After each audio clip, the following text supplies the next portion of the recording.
আসসালামু আলাইকুম সবাইকে। নাইমাস কুকিং আপনাদের স্বাগত। আশা করি আপনারা সবাই ভালো আছেন। আমি আল্লাহর রহমতে অনেক ভালো আছি।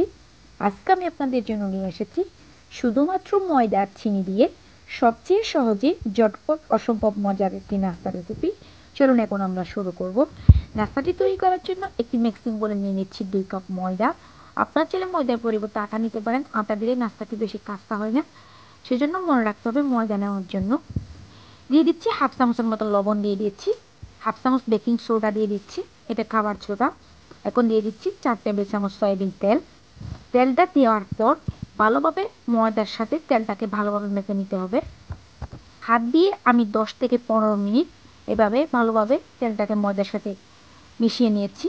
এখন আমি এখানে 1 কাপ নর্মাল পানি দিয়ে একটা ডো তৈরি করে নিচ্ছি। আমরা রুটি বেলার জন্য যেরকম ডো তৈরি করে থাকি এভাবে ডোটাকে তৈরি করে নিতে হবে। রুটি পরোটার জন্য যেভাবে ডো তৈরি করি আমরা, এটাকে আমি 10 থেকে 15 মিনিট হাত দিয়ে মতে নিয়েছি। এখন আমি একটু হাত দিয়ে একটু গোল্লা করে নিচ্ছি। এটাকে আমি 30 মিনিটের জন্য রেস্টে রেখে দিব। এখন আমি এটাকে 30 মিনিট রেস্টে রেখে দিয়েছিলাম। 30 মিনিট পর ঢাকাটা উঠিয়ে আরও একটু আমি মতে নিয়েছি। 5টা লিচি কেটে নিয়েছি আমি এখান থেকে। প্রথমে কর্নফ্লাওয়ার দিয়ে আমি একটা রুটি বেলে নিচ্ছি। এভাবে করে আমি 5টা রুটি বেলে নিব। শুধু মনে রাখতে হবে রুটিগুলো বেলার সময় কর্নফ্লাওয়ার ইউজ করতে হবে, এখানে ময়দা ইউজ করা যাবে না। এবার পাতলা করে আমি 5টা রুটি বেলে নিয়েছি। এখানে 2 টেবিল চামচ আমি সয়াবিন তেল নিয়ে নিয়েছি, তার মধ্যে দিয়ে দিচ্ছি 2 চামচ কর্নফ্লাওয়ার দিয়ে দিচ্ছি। কর্নফ্লাওয়ারটা দেওয়ার পরে তেলের সাথে ভালোভাবে কর্নফ্লাওয়ারটাকে আমি মিশিয়ে নিচ্ছি। এভাবেই আমি এটাকে মিশিয়ে নিয়েছি। এখন আমি এটাকে একটা সাইডে রেখে দিচ্ছি। প্রথমে একটা রুটি আমি নিয়ে নিয়েছি, নিচে কর্নফ্লাওয়ার দিয়েছি যাতে লেগে না যায়। এখান থেকে আমি তেল আর কর্নফ্লাওয়ার মিশ্রণ দিয়ে দিয়েছি 1 চামচের মতো, দিয়ে হাত দিয়ে পুরো রুটির মধ্যে আমি বিলিয়ে নিয়েছি। এর উপর আরেকটা রুটি দিয়ে দিয়েছি, এর উপর আবার 1 চামচ কর্নফ্লাওয়ার দিয়েছি। এভাবে আমি 5টা রুটিকে একটার উপর একটা দিয়ে এভাবে ভাঁজ করে নিয়েছি। এখন আমি এটাকে ছুরি দিয়ে কেটে নিচ্ছি। আমি কিভাবে কেটে নিচ্ছি আমার হাতের দিকে লক্ষ্য করলে আপনারা বুঝতে পারবেন আমি কিভাবে এগুলোকে ছুরি দিয়ে কেটে নিচ্ছি। আমি এভাবে 6টি ভাগে ভাগ করে নিব ছুরি দিয়ে। 6টি ভাগ হয়েছে এখানে।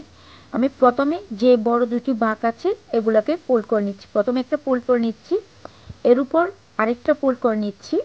যে 2টি বড় ছিল সে 2টি দিয়ে আমি প্রথমে ফোল্ড করে নিয়েছি। দেখুন ফোল্ড করার পর এরকম হয়েছে। এখন আমি ছোট 2টি দিয়ে এখন ফোল্ড করে নিচ্ছি একইভাবে। এখন আমি মাঝখানে যে 2টি ছিল এই 2টিকেই সেমভাবে আমি ফোল্ড করে নিব।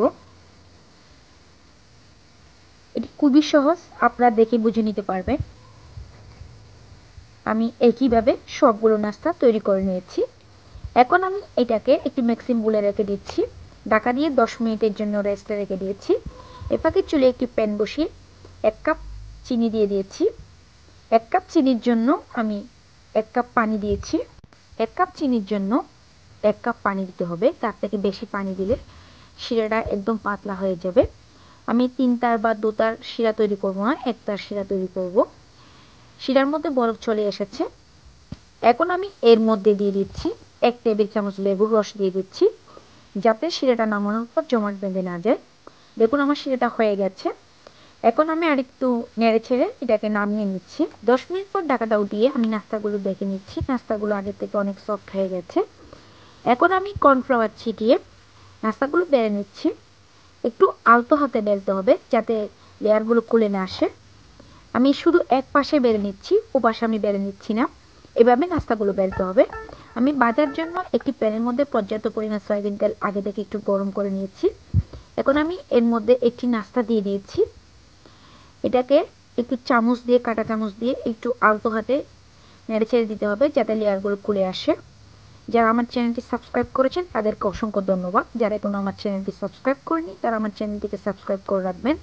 পাশের নোটিফিকেশন বেলটি অন করে রাখবেন। যখন আমি নতুন কোনো ভিডিও আপলোড করব তখন সাথে সাথে আপনাদের কাছে নোটিফিকেশনটি পৌঁছে যাবে। এভাবে আমি গোল্ডেন কালার করে এই নাস্তাগুলো ভেজে নিচ্ছি। এই নাস্তাটি হয়ে গেছে, এটা আমি তেল থেকে উঠিয়ে নিচ্ছি। এভাবে সেমভাবে সবগুলো নাস্তা আমি ভেজে নিয়েছি। আগে থেকে যে শিরাটি আমি তৈরি করে রেখেছিলাম এগুলো একটু একটু গরম আছে, এই নাস্তাগুলো গরম গরম নামানোর পর আমি শিরার মধ্যে দিয়ে দিয়েছি, দিয়ে এপাশ ওপাশ উল্টিয়ে পাল্টিয়ে আমি শিরার মধ্যে চুবিয়ে নিয়েছি। দেখুন মাশাআল্লাহ দেখতে অনেক লোভনীয় হয়েছে এই নাস্তাগুলো। একটি নাস্তা নিয়ে একটু আপনাদেরকে ভেঙে দেখাচ্ছি। উপরটা অনেক ক্রিস্পি, ভেতরে একদম রসে ভরপুর, অসাধারণ এই নাস্তাটি খেতে। আশা করি আপনারাও বাসায় ট্রাই করবেন। আশা করি আজকের রেসিপিটি আপনাদের ভালো লেগেছে। যদি আমার এরকম সহজ রেসিপিগুলো আপনাদের ভালো লেগে থাকে তাহলে অবশ্যই আমার ভিডিওতে একটি লাইক করবেন। কোনো প্রশ্ন থাকলে আপনারা আমাকে কমেন্টস করে জানাতে পারেন। সবাই ভালো থাকবেন, সুস্থ থাকবেন, আমার জন্য দোয়া করবেন। আল্লাহ হাফেজ।